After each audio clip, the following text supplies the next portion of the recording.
Morning, you guys. I don't usually go on my live, but I had to go on. I was headed out of town to handle some business, and I had to get on this live, you guys, and send my blessings off to my sister, Angie Stone, that has passed away, the legendary Angie Stone, and I'm hurt. My heart is broken, and I've just been in heavy tears because. I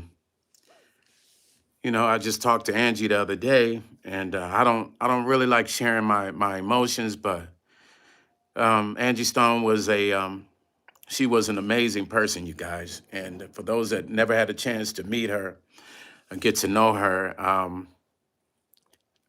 she was amazing, man.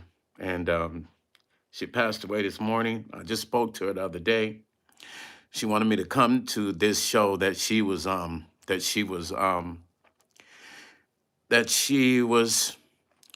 performing on because she was going back on the road, and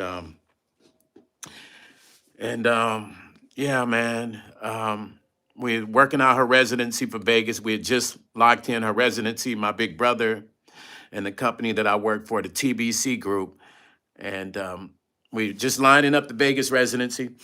I'm getting ready to go to Pahrump this morning to handle some business, and I get the call that she passed away, and I just spoke to her. Yes, I spoke to her on the 28th, whatever the last day of the month, the 28th. I spoke to her, and I told her I was gonna come to the show, and she said, "Yeah, you come to the show, Stone. Come on." And I was telling her, I said, "Well, I got to figure out about a rental car." She said, "No, just ride with us. You can ride with us in the van. Stay at the hotel we at and ride in the van. Come on out." And man, I tell you, man, it just breaks my heart, man, because this woman was an amazing. Sorry, you guys. This woman was an amazing woman. And we talked about, she was always about helping other people. Sorry. She was always about helping other people. Angie Stone was always about wanting to see other people be successful. She was always about wanting to help her family, making sure her family was good.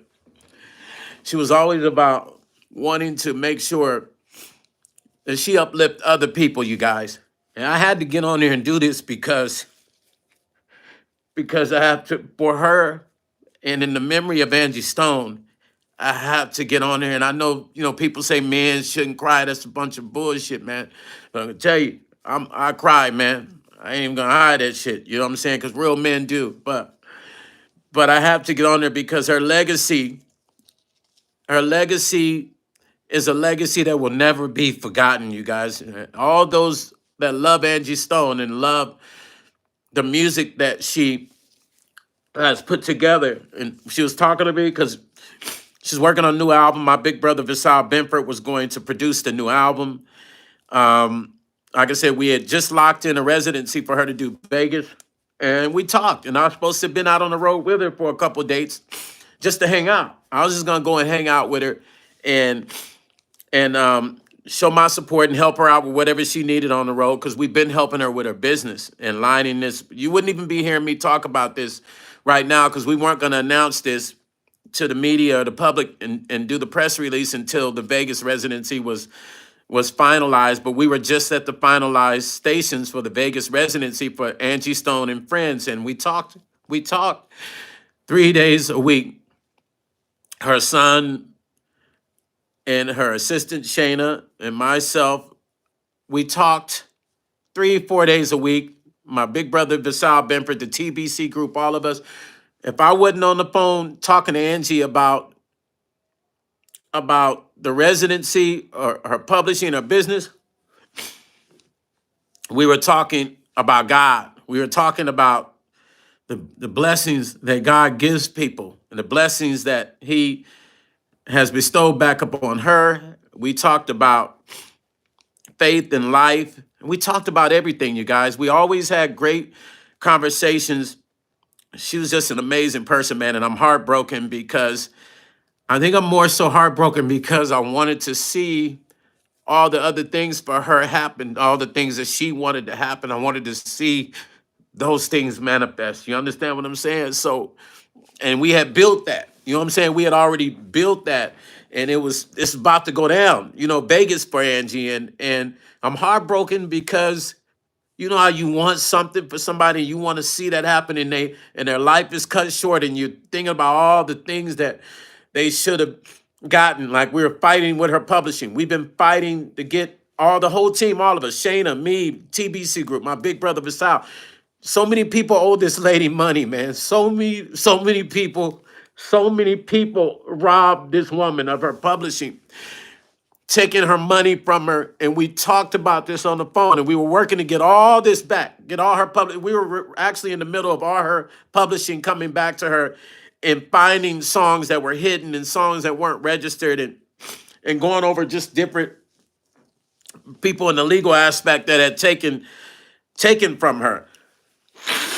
And man, I'll tell you, man, to get this call, and I'm sorry, you guys, to get this call, I'm completely heartbroken, man. I am not gonna lie to you.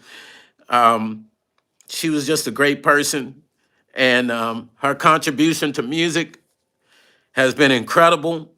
I wish, you know, the funny part about it is when I spoke to her on the 28th, and I spoke to her, I think, the 25th. And she told me she wanted to do my interview on YouTube. She said, I want to do an interview on your YouTube channel, Stone. I said, okay, let's do it. She said, line it up. I'm kind of upset with myself because I feel like, you know, uh, I could have given you guys the blessing of hearing her tell her story and talk to you guys and tell you guys her story about her life. I said, I want my viewers. Sorry, you guys. Somebody keeps calling me. Um, I said, I want my viewers to be able to share with you, Angie. I mean, you to share your story with my viewers. I want them to know that you and I are working together. And here's the crazy part about it. I'm going to tell you something really, really odd. I remember a time, I try to say something good and stop crying, you know, like a little baby here. But I had so much love for this woman. The tears are real because this woman was amazing, you guys. So I'm gonna try to compose myself so I don't lose it too much. But um, you know, two of my friends work with her. Right. So before I even got a chance to even do any business with Angie, my writing and production partner, Rufus Black, and my other friend, Juanita Wynn, both were writers with Angie, wrote a lot of records for Angie and with her. But I didn't meet Angie through Rufus. And we had talked about it. But before Rufus, I wanted Angie to be on one of my albums. So I remember hitting up a guy I hit her up. I wish people would stop calling me. I understand if you guys are calling me, come on my live, man. I don't feel like talking. I'm talking to everybody right now. Please come on my live. I'm sorry, Juanita, if you're watching, I'll call you back. But so I hit Angie up and I was like, hey, Ange, I want to, get you on my album for a duet. And she said, hit my manager up. One thing about Angie, she was always about protocol. She respected her team, and she allowed her team to do the work. And I was like, okay, cool. I'll hit him up. I hit the person up. But at that time, there was a lot of crazy stuff going on in Angie's life. So that person never hit me back. So this is why managers, if you're managing artists and people hit artists up for features, be right, be fair. You know what I'm saying? Let them know. He never told her that I hit him up and was trying to organize the business. Now, years later, here I am getting a call to help. Stop calling me, the Brian Wilson, Charlie Wilson's nephew. B, get on the live and message me. I'm still on my live on YouTube, family. Throwing me off. But anyway, years later, I get a call from Juanita, who's written a lot of hits. Juanita Wynn, you can look her up for Angie. She sings background with her on tour. And I don't know if I need to call Juanita to see if she might have even been in the band. She might have even been in the band. I'm not sure. because Juanita sings with her on the road. So I'll call her back when I get off this live. But Juanita called me and said, hey, Ange is trying to get a residency in Vegas, Stone. I know you connected with everybody. I told Ange about you. She already know who you are. Can we make it happen? So this is how that relationship happened. And that's why with managers that manage artists, any managers watches, y'all got to be right, man, because you never know when that person is going to bridge a relationship with that artist. And so we end up having that conversation about back then. And I reminded her about that. And she said, yeah, whatever happened? I thought you wanted to do it. I said, that manager never got back with me. She said, what? I said, he never responded. He kind of said, okay, and what? And he never responded to me.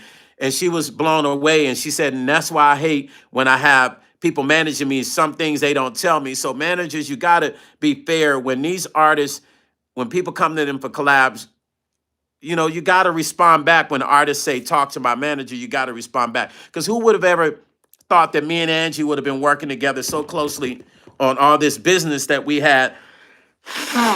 And, you know, Angie kept telling me, I'm sorry, you guys. She kept telling me, Stone, we're going to make history together. And I said, Andrew, I can't wait. I said, I can't wait for the world to know, because I'm so humble, you guys. I don't tell everybody everything that I'm doing. I don't share everything I do with everybody because I'm humble, because I know there's a time where I don't have to tell you, you'll see it. It would have been a press release, you know, TBC Group, Angiestone, Stone Paxton and TBC Group presents Angiestone. And whenever the press release happened, they asked her, well, how did this happen? She was going to mention my name because I would have been right there with her, because that's something that was happening. That was in the works. We were 1 week away from closing a deal on her residency. So, and she, and we were helping her, like I said, with her publishing. She's owed so much money on her records. If you go to her YouTube, you'll see her talking live about it, because a lot of times we would tell her, you know, certain stuff as a business, as her team, certain stuff we felt like she didn't need to talk about because she's a legend. So let us talk about that. But she went live sometimes and she would talk, but we always like to represent her.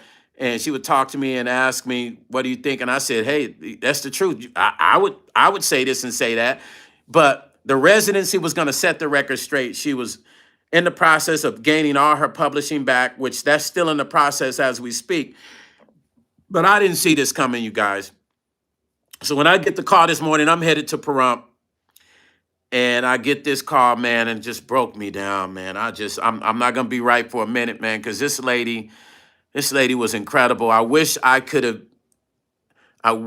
I could have given you guys that Angiestone interview. And that was definitely on me, because she was on me about it. Yeah, Stone, get me on the channel. Let's do the interview for your channel.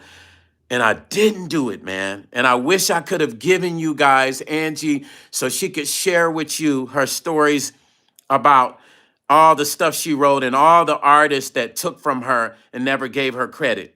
When you hear that ring, ding, dong, ring, ding, ding, ding, ding, that was from the group that she was with, The Sequence. She was talking about that. She talked about Bruno Mars. She talked about all the records that had been taken from her, and they sampled her vibe and never gave credit, and she wasn't getting no money from it. And we would talk and we would cry, you guys. We sit on the phone, we talk about God, we would cry. This woman was incredible, man, and she's going to be missed for a long time, man, forever.